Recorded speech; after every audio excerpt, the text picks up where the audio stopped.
बच्चों जैसा कि आप क्वेश्चन नंबर 40 देख रहे हैं, कहता है which of the following is the intermediate form in the reaction shown below. बच्चों एक रिएक्शन दिया हुआ है और इसमें सपने से इंटरमीडिएट पूछा है। कुल मिलाकर बात यह है कि इस रिएक्शन का मैकेनिज्म आपसे पूछा गया बच्चों। कोई बात नहीं, मैकेनिज्म पर भी चर्चा कर लेते हैं। एक आध बार चर्चा हो जानी चाहिए, चाय पर चर्चा होती है ना बच्चों, तो मैकेनिज्म पर भी चर्चा हो जानी चाहिए। तो बच्चों नाइट्रोजन एक न्यूक्लियोफाइल है, यहां से इसके ऊपर अटैक होगा बच्चों। तो सबसे पहले देखिए, अगर डायरेक्ट प्रोडक्ट बनाना हो बच्चों तो यहां से लिविंग ग्रुप को हटा दीजिए, प्रोडक्ट बन जाता है तुरंत। लेकिन अगर मैकेनिज्म प्रॉपर मैकेनिज्म में जाना हो बच्चों तो सबसे पहले इसमें क्या होता है, टेट्राहेड्रल इंटरमीडिएट बनता है। ठीक है ना, टेट्राहेड्रल इंटरमीडिएट बनने के लिए बच्चों यहाँ जो डबल बॉन्ड है ना, ये डबल बॉन्ड को पहले हम ब्रेक करते हैं। दो कारण है इसके पीछे, एक तो पाई बॉन्ड टूटता है बच्चों, तो पाई बॉन्ड वीक है।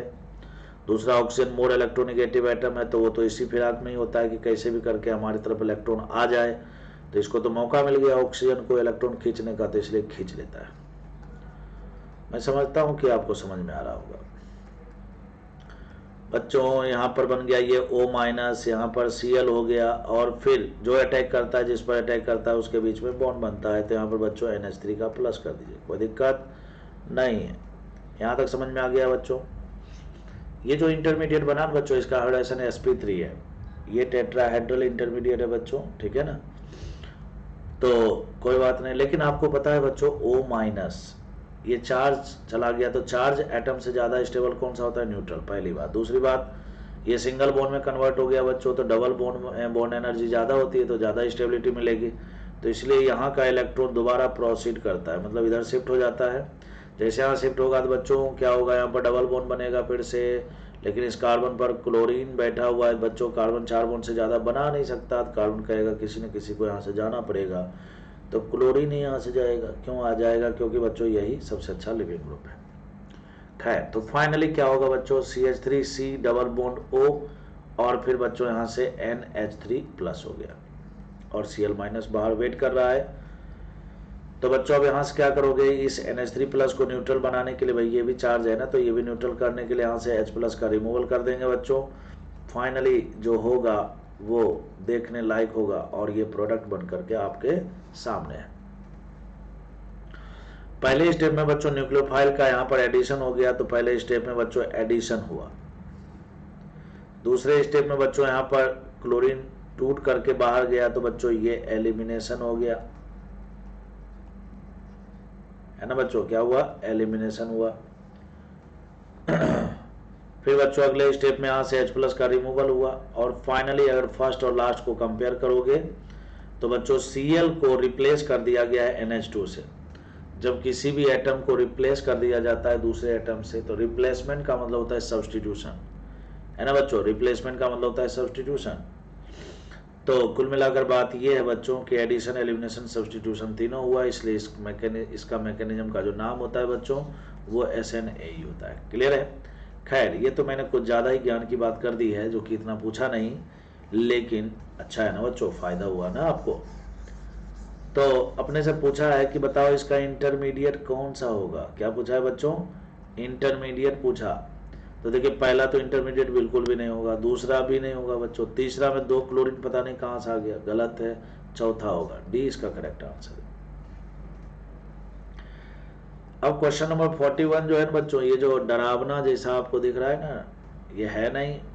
ये इस तरह का क्वेश्चन अभी मैंने आपको कुछ देर पहले ही बताया था। देखिए, ये एक कार्बन है, ये भी एक कार्बन है, ये भी एक कार्बन है, 3 कार्बन है बच्चों। तो 3 कार्बन आप बना दीजिए, कार्बन कार्बन कार्बन बना दिया।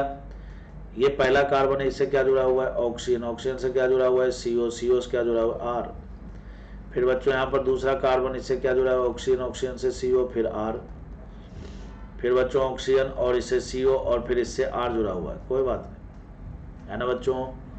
और फाइनली ये स्ट्रक्चर अब आपको जान पहचान का लग रहा होगा, अभी कुछ देर पहले ही हमने इसको डिस्कस किया था। तो बच्चों यहाँ से अब क्या करोगे, NaOH लेकर के आओगे। NaOH के बच्चों 3 मोल की जरूरत पड़ेगी। क्यों, क्योंकि यहाँ पर 3 एस्टर है बच्चों, 3 कार्बोनिल कार्बन यहाँ पर, तो अटैक होगा, ये बॉन्ड टूटेगा, फिर बच्चों इसका अटैक यहाँ पर होगा दूसरे मोल से, फिर यहाँ से ये टूट जाएगा बच्चों, और तीसरे मोल में बच्चों यहाँ पर अटैक होगा और ये फिर से एक बार टूट जाएगा। ऐसा करने से क्या होगा, CH2O- बनेगा बच्चों, फिर CHO- बनेगा, और फिर बच्चों CH2O- बनेगा, और साथ ही साथ क्या बनेगा, 3 मोल कार्बोक्सिलिक एसिड। जैसा कि आपको पता है कार्बोक्सिलिक एसिड क्या होता है, एक एसिड होता है, एसिड का काम होता है H+ देना, तो यहाँ से बच्चों H+ रिमूव होगा, 3H+, तीनों H+ इसको मिल जाएंगे। जैसे तीनों H+ इसको मिलेंगे तो फाइनली क्या होगा, फाइनली क्या होगा बच्चों बताइए, यहाँ पर CH2OH, यहाँ पर बच्चों CHOH, और यहाँ पर बच्चों CH2OH, ये बन गया। तो कुल मिलाकर बन गया ग्लिसरॉल। क्या बना बच्चों, ग्लिसरॉल बन गया। कोई बात नहीं, बनने दीजिए।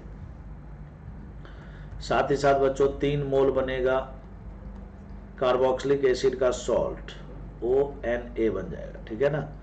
तो ये भी बनेगा, ये भी बनेगा, लेकिन ये स्ट्रक्चर तो अलग दिख रहा है। कोई बात नहीं, अभी हम आपको स्ट्रक्चर भी समझा देते हैं बच्चों। यहाँ पर 3 कार्बन है क्या, तो 3 कार्बन कैसे बनाओगे, 3 कार्बन का चेन ऐसे ही बनाओगे। यहाँ पर एक OH लगा दो, यहाँ भी OH लगा दो बच्चों, और यहाँ का OH ऊपर लगा दो, तो देखो ये आपको बनता हुआ दिख रहा है ना, ठीक है ना बच्चों। तो बोथ A एंड B इसका करेक्ट आंसर होगा। अब हम बात करेंगे 42, कहता है reaction of the sodium acetate. तो सबसे पहला नंबर सोडियम एसीटेट क्या होता है पता होना चाहिए। 2 कार्बन वाला एसिड बच्चों, एसिटिक एसिड होता है, और उसका जो सॉल्ट होता है उसको बोलते हैं एसीटेट। ये हो गया, यहाँ पर प्लस और यहाँ माइनस लगा दीजिए। सोडियम एक मेटल है, इस पर हमेशा प्लस आएगा, ऑक्सीजन पर बच्चों माइनस आएगा प्लस। इसका रिएक्शन कराया गया एसिटाइल क्लोराइड। एसिटाइल क्लोराइड क्या बच्चों, तो 2 कार्बन वाला एसिड हैलाइड है, तो ये हो गया। अब बच्चों बेसिकली इस रिएक्शन में जो है ना, कहता है देखिए reaction of the sodium acetate with acetyl chloride proceed through which of the following mechanism पूछा है बच्चों, ठीक है ना। तो यहाँ बच्चों इसका अटैक आपको पता है इसके कार्बोनिल के ऊपर होगा। अगर हमें डायरेक्ट प्रोडक्ट बनाना होता तो Cl को हटाते, बट इसमें हमसे मैकेनिज्म पूछा है, इसलिए पहले CO को हटाएंगे बच्चों। तो जैसे ही आप ऐसा करोगे तो CH3CO है ना, O, फिर बच्चों यहाँ पर O, और ये क्या होगा, ये जुड़ जाएगा, किससे जुड़ेगा बताओ, ऑक्सीजन जुड़ेगा किससे, इस कार्बन से।